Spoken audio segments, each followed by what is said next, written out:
Halo semuanya. Jadi belakangan ini ada yang lagi rame ya soal lebih dari separuh warga Indonesia atau tepatnya 171,9 juta orang itu disebut tergolong sebagai penduduk miskin.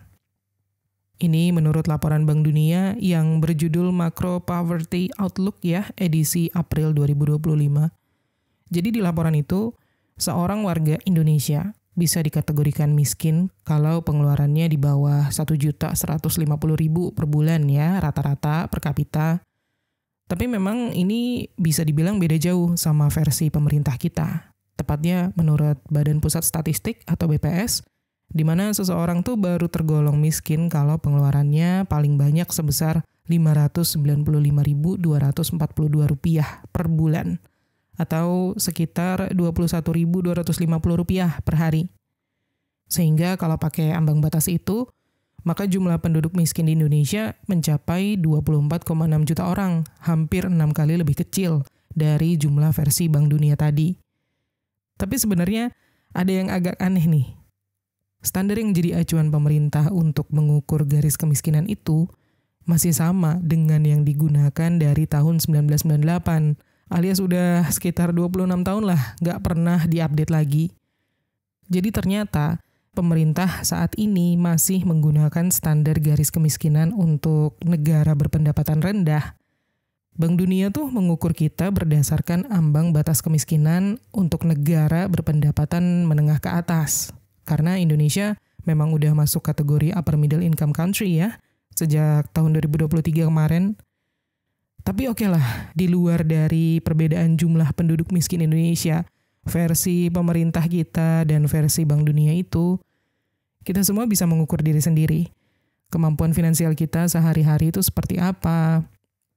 Apakah setiap hari lebih banyak mikirin mau makan apa yang harganya terjangkau, atau malah bisa makan atau enggak aja udah bersyukur? Dan saking sibuknya kayak gitu dari hari ke hari, sampai susah untuk mikirin tentang upgrade diri atau bahkan investasi untuk masa depan gitu ya.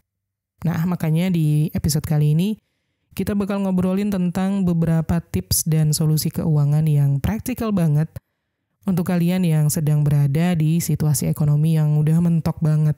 Selama ini berjuang untuk bertahan hidup bukan dari tahun ke tahun atau bulan ke bulan, tapi dari hari ke hari saking sulitnya. Oke, kita mulai tips yang pertama. Utamakan perut, tapi jangan abaikan otak. Aku paham kalau lagi susah banget, ya yang penting bisa makan dulu gitu ya. Ngatur napas aja pun udah syukur, apalagi mikirin hal lain. Tapi ini dia, kalaupun hari itu kalian punya waktu luang atau tenaga lebih sedikit aja, jangan buru-buru digunakan untuk scroll video hiburan yang bikin ngakak doang, tapi coba selipin sedikit untuk menambah wawasan kalian. Gak usah yang berat-berat. Kalian bisa dengerin YouTube soal misalnya cara jualan, atau lihat TikTok yang ngejarin tips ngatur keuangan, atau podcast tentang kisah orang yang juga berjuang dari nol banget. Sekarang tuh ilmu udah bisa diakses gratis kan, asal ada handphone dan kuota. Bahkan dengerin sambil kerja juga bisa. Kalian lagi masak di warung? Nah, jangan cuma dangdutan, coba puter podcast. Atau kalian lagi nyapu atau jaga parkiran? Nah, putar konten edukasi di YouTube, pasang headset, handphonenya simpan di saku. Ini bukan soal belajar biar jadi pinter banget, nggak gitu. Tapi tentang melatih otak kalian supaya tetap terasah. Supaya biar nggak dalam tanda kutip mati, pelan-pelan, ditelan sama kesibukan bertahan hidup. Karena kalau nggak diasah ya, otak kita tuh bakal nggak terbiasa untuk memikirkan hal-hal yang berat-berat gitu. Lanjut, tips yang kedua, kerjain apapun asal halal. Nah, sering banget nih kita ngerasa malu karena kerjaan kita dianggap nggak keren gitu ya. Padahal di kondisi yang udah kepepet secara ekonomi, yang paling penting tuh dapur tetap ngebul dulu kan, bukan gengsi. Nggak perlu nunggu dapat kerjaan impian, nggak usah tunggu cocok sama passion atau apa yang kalian suka. Kalian bisa mulai dari apapun yang halal dan bisa memberikan pemasukan hari itu juga. Jadi buruh harian kah, tukang parkir kah, ojek payung kah, jual es teh kah, atau bantuin warung tetangga, apa aja. Banyak orang yang sekarang sukses itu dulunya juga mulai dari kerjaan kasar, bahkan dianggap remeh. Tapi mereka nggak menunggu kesempatan emas. Mereka mencari jalan dari celah kecil yang ada. Semakin sulit kondisi finansial kalian, maka semakin nggak boleh kalian memilih-milih pekerjaan. Karena dengan begitu, makin lama kalian stuck di tempat, nggak berkembang. Jadi selama itu halal dan nggak merugikan atau menyakitkan orang lain, gas aja lah dulu. Next, tips yang ketiga, manfaatkan komunitas lokal. Mungkin kadang kita berpikir, aku sendirian nih, susah sendirian, berjuang sendirian. Padahal nih, seringkali lingkungan sekitar kita tuh punya loh potensi bantuan yang nggak kelihatan jelas, tapi ternyata bisa membantu kita untuk bertahan hidup. Misalnya, warung gotong royong, atau masjid yang bagi nasi kotak setiap hari Jumat, atau gereja yang buka dapur umum, atau tetangga yang suka masak lebih buat dibagiin. Kalian juga bisa cari info dari RT atau RW, atau kelurahan, atau ibu-ibu penggerak PKK gitu ya. Kadang ada info bantuan CSR perusahaan, ada program sembako murah, ada koperasi yang bisa minjemin modal kecil. Ya memang mungkin gak setiap hari bisa dapetin itu. Tapi kalau udah kepepet, akses ke bantuan kayak gini tuh bisa jadi perbedaan antara hari ini bisa makan atau enggak. Intinya, jangan sungkan untuk mencari tahu dan minta bantuan. Itu bukan aib. Yang salah itu kalau kita menyakiti orang lain, merugikan orang lain untuk bisa makan. Tapi kalau kita memanfaatkan yang udah disediakan orang lain untuk bantu sesama, itu justru bentuk perlawanan paling dasar terhadap kemiskinan. Lanjut, tips yang keempat ya. Mulai dari satu habit hemat sekecil apapun. Ini penting banget, karena hemat itu bukan cuma untuk orang yang punya uang yang tersisa, tapi juga buat orang yang pengen nyisain ruang napas di tengah kondisi yang sempit. Dan nggak perlu langsung mengubah hidup total, cukup mulai dari satu kebiasaan kecil. Contoh yang simpel banget, itu misalnya bawa air minum sendiri dari rumah, biar kalian nggak jajan botol air minum 3.000, 5.000 setiap hari gitu ya. Atau beli lauk rame-rame bareng keluarga. Misalnya beli ayam 1 ekor patungan, terus dibagi buat 2 atau 3 keluarga gitu. Ada juga yang masak bareng, jadi bisa irit gas, irit minyak, dan bisa tukeran bahan. Kelihatan remeh, sepele gitu ya. Tapi kalau dilakukan secara konsisten, efeknya tuh bisa berasa loh. Ingat, kebiasaan kecil itu akumulatif. Kalian hemat 2.000 hari ini, besok 3.000, tahu-tahu akhir bulan bisa nyisa 100.000 lebih. Dan buat orang-orang yang bisa dibilang tergolong miskin, pendapatannya sangat pas-pasan atau bahkan kurang, 100.000 itu bisa jadi penentu kalian bisa makan beberapa hari ke depan atau enggak. Jadi mulai aja dulu dari satu hal kecil, gak usah muluk-muluk, yang penting jalan hematnya. Next, tips yang kelima. Cicil utang paling penting dulu, hindari gali lubang tutup lubang. Nah ini topik yang sensitif ya, tapi harus banget dibahas. Di kondisi ekonomi yang sulit, apalagi buat yang jadi korban kemiskinan struktural ya, kadang memang kita terpaksa ngutang untuk makan, gak ada pilihan lain. Tapi setelah itu, jangan biarkan utang itu makin makan kalian hidup-hidup. Pertama-tama, cicil yang paling darurat dulu. Misal, utang ke orang yang setiap hari nagih dan itu bikin kalian tertekan. Atau ke tetangga yang kalau nggak dibayar, nama kalian bisa rusak di lingkungan gitu ya. Jangan fokus ke jumlah nominalnya dulu, tapi ke dampak sosial dan mental kalian akibat utang itu. Terus, tolong banget hindari yang namanya gali lubang tutup lubang. Jangan ngutang ke tempat lain hanya untuk menutupi utang yang lama. Karena itu kayak numpuk bom waktu. Hari ini mungkin ketutup nih, tapi bulan-bulan depan, kalian bakal pusing 2 kali lipat. Kalau memang memungkinkan, coba nego sama si pemberi utang. Jelasin kondisi kalian, minta waktu, atau bayar semampunya dulu aja. Asal kaliannya ada itikat baik untuk balikin. Dan satu lagi, kalau bisa, jangan sampai utang untuk hal konsumtif. Mending lapar sehari daripada minjem duit cuman buat jajan-jajan yang sebenarnya bisa kalian tahan. Next, tips yang ke-6. Uang receh pun bisa diatur. Ini nih mindset yang sering diremehkan. Ah, cuma 1.000 doang, buat apa ditabung? Padahal justru buat kalian yang hidupnya dari hari ke hari, uang receh itu bisa jadi penyelamat di saat darurat. Coba bayangin kalian nyisihin Rp500 atau 1.000 gitu ya per hari. Taruh di toples bekas atau di botol air mineral atau di kaleng biskuit kosong. Seminggu bisa jadi 3.000 sampai 7.000 kan? Sebulan bisa jadi 30 ribuan. Dan dalam kondisi kepepet, itu bisa banget untuk beli beras misalnya, atau mie instan, atau bahkan buat ongkos nyari kerja. Tapi bukan cuma nominalnya yang penting. Ini soal melatih mental menabung pelan-pelan. Kalian tanamkan ke diri kalian sendiri bahwa uang sekecil apapun, asal dikumpulin, itu bisa berarti. Karena orang kaya, orang yang banyak duit, itu bukan selalu yang penghasilannya besar, tapi mereka yang bisa menyisihkan sekecil apapun, tapi secara konsisten. Dan buat kalian yang berpikir, uang segini gak bakal cukup buat apa-apa, ingat, lebih baik punya 10.000 hasil menyisihkan recehan daripada Rp0 karena semua dihambur-hamburin setiap hari. Disiplin kecil ini bisa jadi pondasi mindset keuangan yang kuat nanti untuk jangka panjang. Lanjut, tips yang ke-7, jangan buru-buru nikah kalau belum siap secara finansial. Oke, aku tahu ini bahasan yang sensitif, tapi ya udahlah ya kita bahas aja karena memang realitanya berat. Banyak orang yang makin terjerat kemiskinan tuh karena buru-buru nikah, padahal belum stabil secara ekonomi. Apalagi langsung punya anak, terus makin banyak pengeluaran. Sementara pemasukan gak bertambah, malah tambah stres yang ada. Jangan salah paham, nikah itu bagus, ibadah, punya anak juga anugerah ya. Tapi kalau kondisi kalian masih megap-megap untuk makan sendiri, terus kalian menambah tanggungan baru, itu ibarat kalian lagi tenggelam, terus kalian ngajak orang lain untuk ikut nyemplung bareng kalian.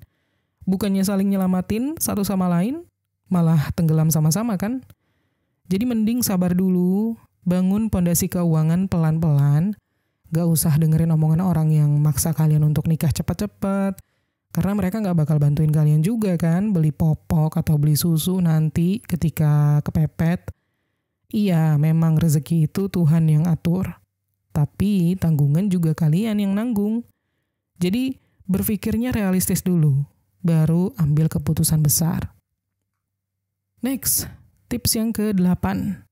Jauhi judi, pinjol, dan bisnis cepat kaya.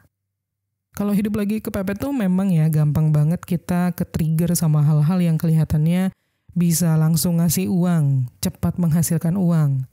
Judi, togel, main slot, trading bodong, investasi bodong, sampai pinjol. Semua itu kelihatannya kayak solusi cepat. Padahal racun. Aku paham sih, desperate atau putus asa itu bikin otak kita mencari jalan yang paling gampang. Tapi justru itu yang bikin kita makin jatuh. Judi itu bikin ketagihan. Kalah makin penasaran kan? Dan menang malah makin nagih. Ujung-ujungnya, ngutang buat main lagi. Pinjol juga gitu sama. Awalnya cuma minjem 500.000. Seminggu kemudian disuruh bayar 700.000, 800.000. Bunga mencekik, diteror terus, data disebar. Jadinya stres mental, rusak nama baik, dan makin susah keluar dari lingkaran setan kemiskinan ini. Terus juga yang namanya bisnis cepat kaya, kalau ada orang yang ngajak beli produk aneh, nggak jelas risiko dan keamanannya, habis itu suruh rekrut orang, terus katanya bisa jadi sultan dalam 3 bulan, itu juga bahaya. Kalau jalan pintas itu beneran memang semudah itu, semua orang miskin juga udah kaya dari dulu. Lanjut, tips yang ke-9. Bangun solidaritas, jangan saingan sama sesama orang kecil. Kadang kita tuh yang sama-sama susah malah jadi musuhan satu sama lain. Padahal musuh kita tuh bukan tetangga sebelah yang jualan gorengan juga, tapi sistem dan keadaan yang bikin kita semua susah bareng-bareng. Dan justru di tengah kesempitan, solidaritas itu bisa loh jadi kekuatan. Kayak misalkan coba deh, kalian masak bareng sama tetangga gitu ya. Kalian punya nasi, dia punya sayur, masak bareng, makan bareng, hemat gas, hemat tenaga. Atau bikin arisan kecil untuk emergency fund, dana darurat. Nggak usah gede-gede nilainya, yang penting ada dana yang berputar di lingkaran kecil kalian, yang terpercaya ya. Bisa juga kayak bikin koperasi mini antar warga kampung, yang penting kepercayaan di antara kalian kuat gitu. Yang jualan gorengan jangan saling sikut, mending patungan minyak, beli grosir biar lebih murah, terus jualan beda jenis biar nggak nabrak satu sama lain gitu ya. Misal kalian jual tahu, tetangga jualan tempe, yang lain jualan minuman. Saling ngisi, bukan saling jegal. Lanjut, tips yang ke-10. Cari penghasilan tambahan sekecil apapun.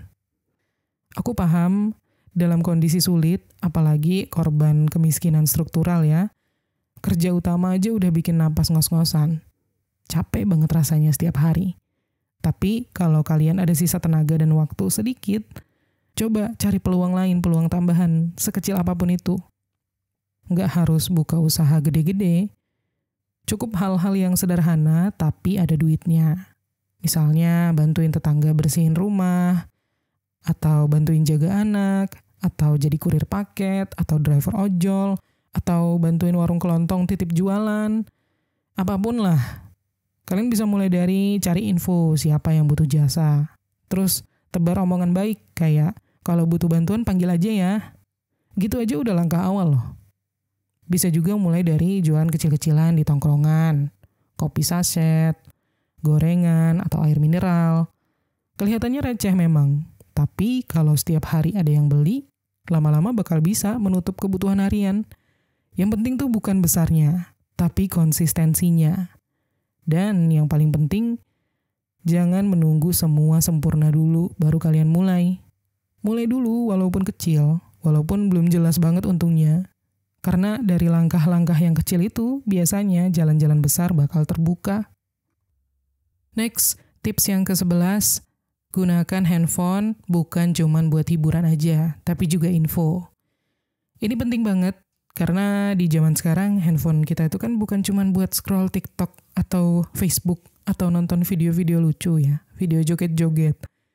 Handphone itu bisa jadi alat untuk bertahan hidup, asal kita tahu cara menggunakannya untuk hal-hal yang lebih berguna. Coba gini, kalian buka akun-akun yang suka share info bantuan, lowongan kerja harian, atau cara dapat penghasilan dari rumah. Ada banyak banget konten soal cara bikin makanan jualan modal receh, atau cara daftar program bansos, atau bahkan jasa freelance kayak ngetik dan just tip gitu ya. Bisa juga kalian jadi admin akun tetangga yang jualan tapi gaptek. Jadi mindsetnya gini, handphone itu bukan cuman buat main-main aja, tapi jadi alat tempur. Kalau kalian bisa manfaatin handphone untuk mencari info yang nyambung sama kondisi kalian sekarang, itu bisa jadi pintu untuk keluar dari fase makan hari ini aja susah. Jangan tunggu kaya dulu baru melek info ya. Justru kalian harus melek dulu supaya dapat peluang yang lebih baik. Lanjut, tips yang ke-12. Latihan menolak ajakan boros, biar gak makin melarat. Nah ini nih, yang kadang gak kelihatan, tapi dampaknya sebenarnya besar. Kalian pernah gak sih lagi bener-bener mepet keuangannya, ada teman atau tetangga yang ngajak, ngopi dikit doang bro, 5.000 juga dapet. Atau diajak patungan buat beli pulsa biar bisa main Mobile Legends, game online bareng. Kelihatannya receh ya? Tapi kalau posisi kalian sekarang, setiap hari masih mikirin makan aja susah, ya pengeluaran receh itu bisa jadi jebakan. Bukannya mendorong kalian untuk jadi antisosial atau pelit gitu ya. Tapi dalam kondisi yang kritis, kalian harus latihan ngomong enggak dulu tanpa rasa bersalah. Menolak itu bukan karena enggak sayang sama teman ya, tapi karena kalian lagi sayang sama perut kalian sendiri, sama hidup kalian yang lagi di ujung tanduk istilahnya. Kita semua punya fase kayak gitu kok. Dan teman yang benar-benar teman tuh pasti ngerti. Kalau kalian masih pengen nongkrong, biar nggak berasa sendirian, ya coba cari cara yang nggak keluarin duit. Nongkrong di depan rumah, ngopi hasil seduhan sendiri, atau ngobrol-ngobrol aja sambil jalan sore. Intinya, bukan kegiatan sosialnya yang harus dihindari, tapi pengeluaran yang nggak pentingnya yang harus di-cut, dipotong. Lanjut, tips yang ke-13, kalau punya anak, jangan wariskan kemiskinan tanpa usaha untuk bantu keluarin mereka. Oke, ini lagi-lagi topik yang berat, tapi kita harus bahas karena banyak ya orang tua yang udah capek-capek banting tulang setiap hari, tapi karena hidup memang keras banget, akhirnya anaknya dipaksa berhenti sekolah untuk bantu kerja, atau anaknya jadi nggak punya figur keluarga orang tua yang baik lah ya untuk bekalnya nanti di masa depan. Aku paham, situasi sulit dan kepepet banget gitu ya. Tapi kalau bisa, please jangan ambil masa depan anak kalian hanya demi menyelamatkan hari ini. Kondisi sekarang memang udah susah, tapi kalau kalian menyerah dan biarin anak kalian stuck juga di titik itu, berarti kemiskinan bakal jadi siklus yang muter-muter terus. Nggak kelar-kelar. Miskin boleh, tapi jangan biarkan anak kita mengalami hal yang sama, tanpa perlawanan, tanpa bekal untuk keluar dari kondisi tersebut. Memang sekolah anak gak bisa langsung bikin dapur ngebul, tapi percayalah itu satu-satunya investasi jangka panjang yang paling masuk akal untuk keluar dari lingkaran kemiskinan. Dan investasi ini bukan cuma soal uang aja, tapi tentang usaha mencari beasiswa, cari sekolah yang gratis, atau minimal dorong anak kalian untuk belajar hal-hal basic, hal-hal dasar, supaya nanti mereka bisa kerja yang lebih layak. Kalau kita nggak bisa kasih harta, kita kasih warisan ilmu, atau seenggaknya kasih kesempatan untuk anak kita mencari ilmunya sendiri. Next, tips yang ke-14. Jangan menunggu dapat banyak duit baru mulai belajar soal keuangan. Ini mindset yang sering salah kaprah. Gue mah siapa, belum waktunya belajar atur uang lah, duitnya aja kagak ada. Nah, stop guys. Justru karena duit kalian sedikit itu, wajib banget kalian belajar cara mengatur keuangan. Karena kalau enggak, yang udah kecil itu makin habis tanpa jejak bahkan.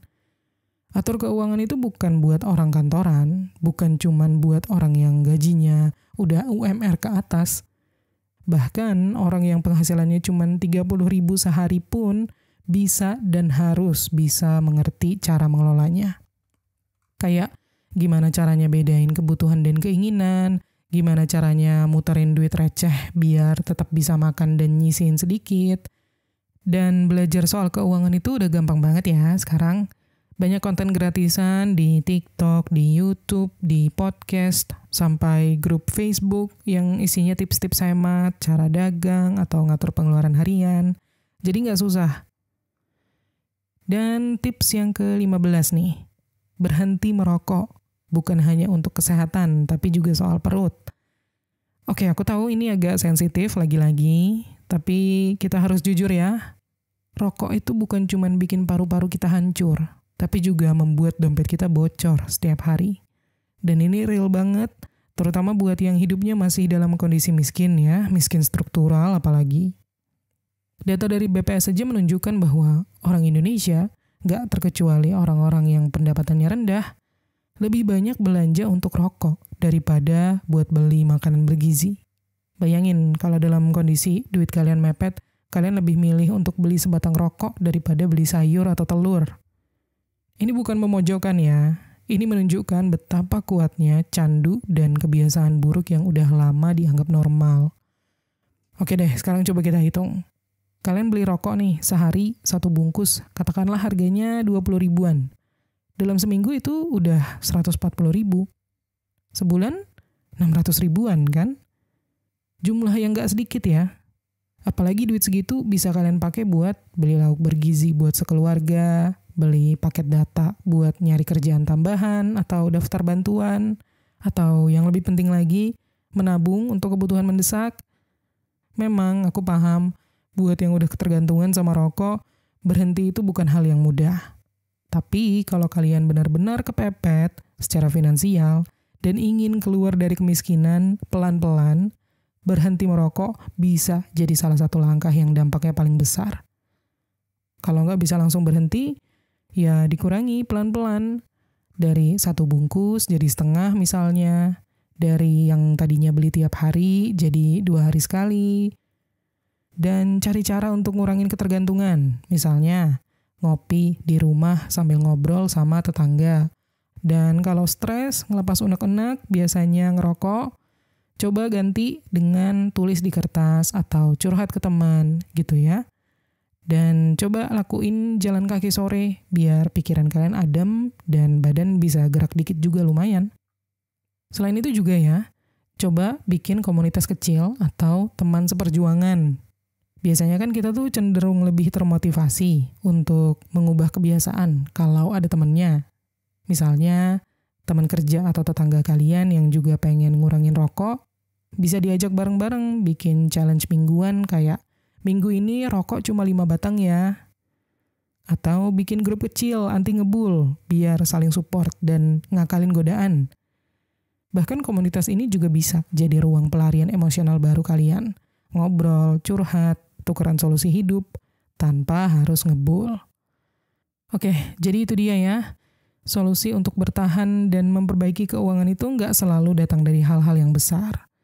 Bukan dari bantuan pemerintah atau kebijakan pemerintah, bukan dari buku atau konten motivasi yang bahas mindset kaya, tapi dari hal-hal kecil kayak ngurangin jajan yang nggak perlu, patungan bareng teman atau tetangga untuk makan, atau sekadar bilang enggak waktu mau beli rokok, padahal dompet lagi sekarat.